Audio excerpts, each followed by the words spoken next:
അടിയറ symbol sailing commentary ആരംഭിക്കുന്നു.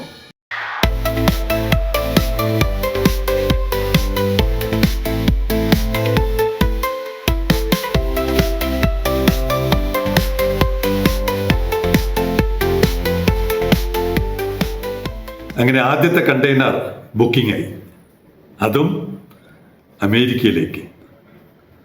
3-ാം തീയതിയാണ് booking ആയിരിക്കുന്നത്. Shipping bill summary, Indian customs EDI systems. EDI എന്ന് പറഞ്ഞാൽ ഇലക്ട്രോണിക് ഡാറ്റ ഇൻ്റർചേഞ്ച്. ചരക്ക് കയറ്റി അയക്കുന്നതിൻ്റെയും ഇറക്കുന്നതിൻ്റെയൊക്കെ ഭാഗമായിട്ടുള്ള ഇനിയിപ്പോൾ നമ്മൾ ഇതൊക്കെ പഠിക്കണം. എന്തായാലും ആദ്യത്തെ കണ്ടെയ്നർ ബുക്കിംഗ് ആയ വിവരം വളരെ സന്തോഷത്തോടെ സെയിലിംഗ് കമന്ററി അറിയിക്കുകയാണ്. പോർട്ട് ഓഫ് ലോഡിംഗ് INTRV 1 വിഴിഞ്ഞം സീപോർട്ട്. ഇത് കസ്റ്റംസിൻ്റെ രേഖയാണ്. State of origin Kerala. Port of discharge ഉഷോ. ഇങ്ങനെ ഒരു പോർട്ട് ഞാൻ ആദ്യമായിട്ടാണ് കേൾക്കുന്നത്. ഉഷോ ഹൂസ്റ്റൺ കേട്ടിട്ടുണ്ട്. അല്ലെങ്കിൽ ഈ ഉഷോ എന്നുള്ള പോർട്ടിന്റെ പേരാണ് ഹൂസ്റ്റൺ എന്നാണ് നമ്മൾ അറിയപ്പെടുന്നത്. ഹൂസ്റ്റണിലോട്ടൊക്കെ നമ്മുടെ കപ്പലുകൾ പോയിട്ടുണ്ട് ഇവിടുന്ന്.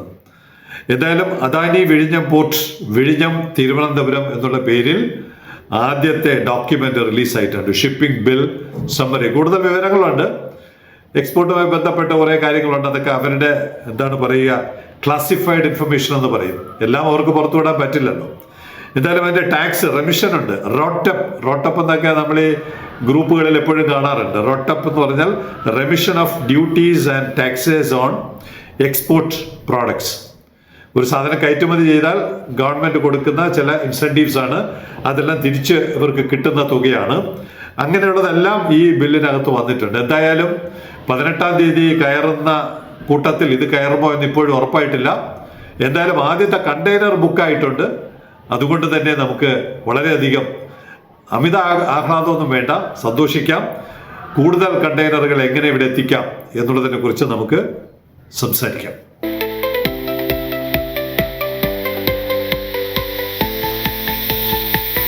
തുറമുഖത്തിന് വേണ്ടി പരിശ്രമിച്ചവർക്കും തുറമുഖം സ്വപ്നം കണ്ടവർക്കും ആഗ്രഹിച്ചവർക്കും സെയിലിംഗ് കമന്ററിയുടെ പ്രേക്ഷകർക്കും ന്യൂസ് ലെറ്ററിൻ്റെ പ്രേക്ഷകർക്കും എല്ലാവർക്കും പ്രയോജനം ചെയ്യുന്ന കാര്യങ്ങളാണ് ഇനി മുതൽ. കാരണം നമ്മൾ ഇത്രയും നാൾ വരെ തുറമുഖം ആരംഭിക്കണം, തുറമുഖം പ്രവർത്തിപ്പിക്കണം എന്ന് പറഞ്ഞു. അത് കഴിഞ്ഞിട്ട് പിന്നെ ഏകദേശം 2 വർഷത്തോളം ഗേറ്റ് തുറക്കണം എന്ന് പറഞ്ഞാൽ ട്രാൻസ്ഷിപ്മെന്റിലൂടെ നമുക്കൊരു പ്രയോജനം ഉണ്ടായിട്ടില്ല. ഇപ്പം തന്നെ പ്രയോജനകരമായ ചില വാർത്തകൾ വന്നു തുടങ്ങുന്നു. എന്തായാലും എല്ലാവർക്കും പ്രയോജനം ചെയ്യുന്ന, കാരണം എനിക്ക് ഓർമ്മയിൽ നിന്ന് ഒരുപാട് കാര്യങ്ങൾ പറയാൻ പറ്റില്ല.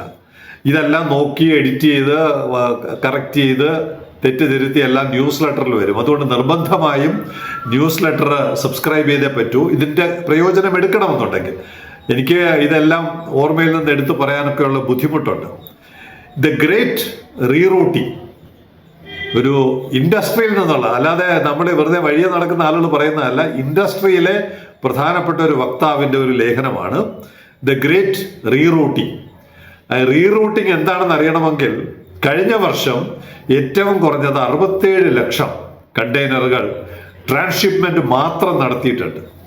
2,70,00,000 കണ്ടെയ്നറുകളുടെ ഒരു റഫ് എസ്റ്റിമേറ്റ്, എന്താണ് പറയുക, ഗെസ്റ്റിമേറ്റ് എന്ന് പറയുന്നത് പോലെ 25% ട്രാൻസ്ഷിപ്മെന്റ് ആണ്.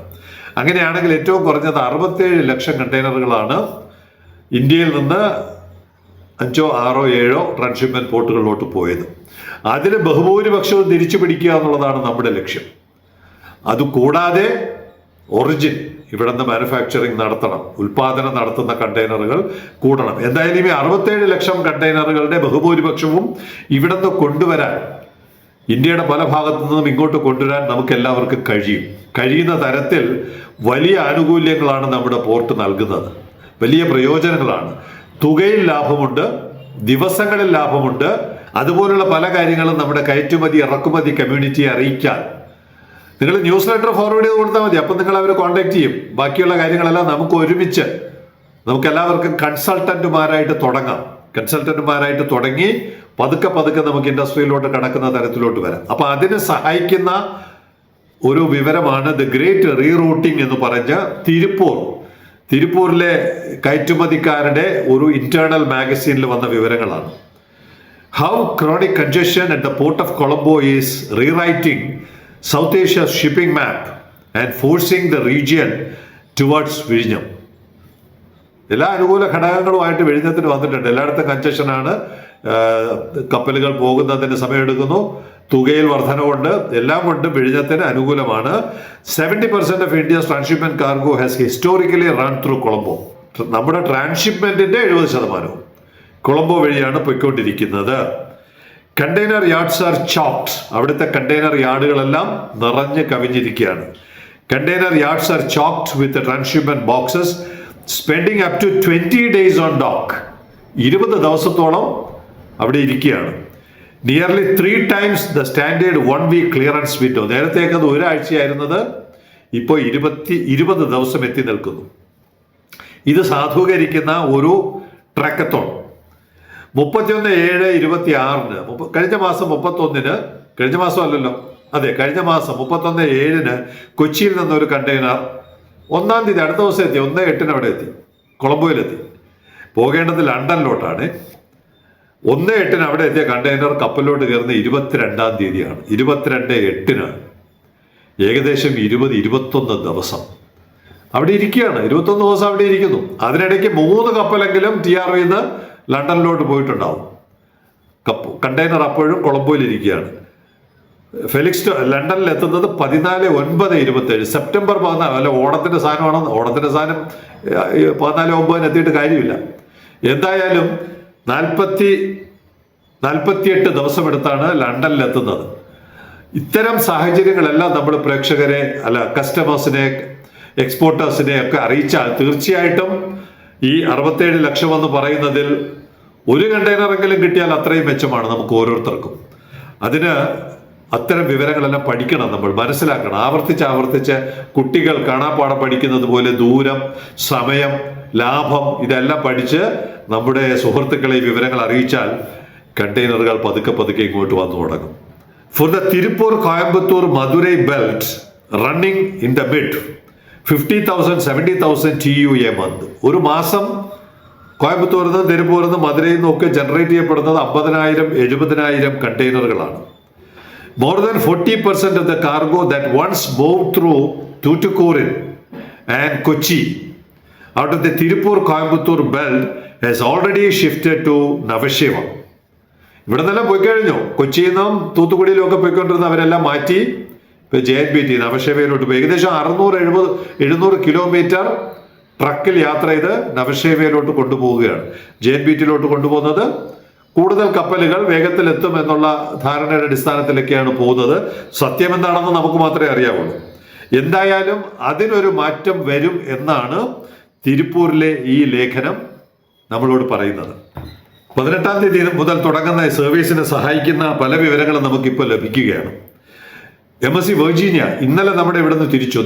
നേരെ പോകുന്നത് ലാസ് പാൽമാസ്, സ്പെയിനിലെ ലാസ് പാൽമാസ്. അപ്പോൾ അത് കഴിഞ്ഞ് എങ്ങോട്ട് പോകുന്നു എന്നുള്ള അന്വേഷണം ഇപ്പോൾ നടത്തി, സെയിലിംഗ് കമ്മിറ്റി നടത്തി നോക്കുമ്പോൾ ലോകത്തിന്റെ മുക്കിലും മൂലയിലും ഇവിടെ നിന്ന് പോകുന്ന കപ്പലുകൾ നേരിട്ട് പോവുകയാണ്.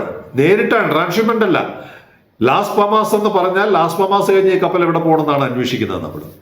അങ്ങനെ നോക്കുമ്പോൾ ഈ ഹൂസ്റ്റണിലോട്ട് പോകുന്നത് ലാസ് പാമാസ് എന്ന് മിക്കവാറും ട്രാൻസ്ഷിപ്മെന്റ് ആയിരിക്കും. അതിനകത്ത് യാതൊരു തർക്കമില്ല. ഞാൻ നോക്കുമ്പോൾ ഡയറക്റ്റ് ഹൂസ്റ്റൺ ഇപ്പോൾ കാണുന്നില്ല. ചിലപ്പോൾ ഇനി ക്രമേണ വരുമായിരിക്കും. പക്ഷേ ലാസ് പാമാസ് നിന്ന് നേരെ പോകുന്ന കപ്പൽ എങ്ങോട്ട് പോകുന്നതെന്ന് അറിയാമോ? നമ്മൾ ഇതുവരെ കേട്ടിട്ടില്ലാത്ത ലാസ് പാമാസ്, ബാഴ്സലോണ, അസിയാപോർട്ട്, ടർക്കിയിലെ അസിയാപോർട്ട് നിന്ന് ഇങ്ങോട്ട് വന്നിട്ടുണ്ട്. ടർക്കിയിലെ അസിയാപോർട്ട്, അതിന് ടർക്കിയിലെ തന്നെ ഡെറിൻസ്, ആദ്യമായിട്ട് കേൾക്കുകയാണ് ഡെറിൻസ് എന്ന് പറയുന്ന ഒരു പോർട്ട്. അപ്പോൾ ഇവിടെ നിന്ന് ഒരു കണ്ടെയ്നർ ഒരു ട്രാൻസ്ഷിപ്മെന്റും ഇല്ലാതെ ഡെറിൻസ് വരെ എത്തും. ഇനി ഡെറിൻസ് നിന്ന് അത് എങ്ങോട്ട് പോകണമെന്നൊക്കെ നോക്കിക്കഴിഞ്ഞാൽ എന്ന് പറഞ്ഞാൽ മുക്കിലും മൂലയും നമ്മുടെ കപ്പലുകൾ എത്താത്ത മുക്കും മൂലയും ഇല്ല ഇന്ന് ലോകത്ത്. അപ്പൊ ഇടതുവശത്ത് പോകുന്ന ലാസ് പാമാസിൽ പോകുന്ന കപ്പലുകൾ അവിടെ നിന്ന് വീണ്ടും എങ്ങോട്ട് പോകുന്നു എന്നുള്ളത് വളരെ കൗതുകകരമായ കാര്യമാണ്. മറുവശത്ത് ഇവിടെ നിന്ന് പോയ MSC വിഗോ എന്ന് പറയുന്ന 5-7-ന് ഇവിടെ നിന്ന് പോയ കപ്പൽ, ഇവിടെ നിന്ന് പോയത് ആദ്യമായിട്ട് ഹോങ്കോങ്ങിലാണ് പോയത്. ഹോങ്കോങ് ആദ്യമായിട്ട് പോയ കപ്പലാണ്. പിന്നെ നോക്കുമ്പോൾ അത് കിങ്ഡോ, ടിയാൻജിൻ, ബുസാൻ, മാസനില്ലോ, മെക്സിക്കോ. ഇവിടെ നിന്ന് നേരെ മെക്സിക്കോയിലോട്ട് സർവീസ് ഉണ്ട്. നമ്മൾ ഇത്രയും നാളും അറിഞ്ഞില്ല. കാരണം നമ്മൾ നോക്കിയിട്ടില്ല. MSC പറയുന്ന ഹോങ്കോങ്ങോടുകൂടി നമ്മൾ തൃപ്തി അടഞ്ഞിരുന്നു. 18-ാം തീയതി എന്നുള്ള തീയതി കേട്ടപ്പോൾ പിന്നെ ഇനി നമ്മൾ ഇത് മുഴുവൻ എക്സ്പ്ലോർ ചെയ്യണം എന്നുള്ള ആഗ്രഹത്തിന്റെ പുറത്ത് 38 ദിവസത്തിനുള്ളിൽ മെക്സിക്കോയിൽ എത്തുകയാണ്. പസഫിക് കടന്ന് മെക്സിക്കോയിൽ ഡയറക്റ്റ് പോവുകയാണ് ഇവിടുന്ന്. അങ്ങനെ ടർക്കിയിലും മെക്സിക്കോയിലും ഡയറക്റ്റ് പോകുന്ന ഇനിയുള്ള കപ്പലുകളെല്ലാം ഇതാണ് ഞാൻ പറഞ്ഞത്. ഇതെല്ലാം ഇപ്പൊ എനിക്കിത് നോക്കിയേ പറയാൻ പറ്റുന്നുള്ളൂ. ഇതൊന്നും ഓർമ്മയിൽ പറയാൻ പറ്റുന്ന കാര്യമല്ല. അതുകൊണ്ടാണ് ന്യൂസ് ലെറ്റർ വായിക്കണമെന്ന് പറയുന്നത്. ഇതുപോലെ എക്സ്പോർട്ടേഴ്സിനെയും ഇമ്പോർട്ടേഴ്സിനെയും സഹായിക്കാൻ പറ്റുന്ന വിവരങ്ങളായിരിക്കും ഇനി ഓരോ ആഴ്ചയും ന്യൂസ് ലെറ്റർ നൽകുന്നത്. ഒരു കാര്യം കൂടി പറയാം, ചിലർക്ക് ന്യൂസ് ലെറ്റർ കിട്ടുന്നില്ല എന്നുള്ളൊരു പരാതിയുണ്ട്.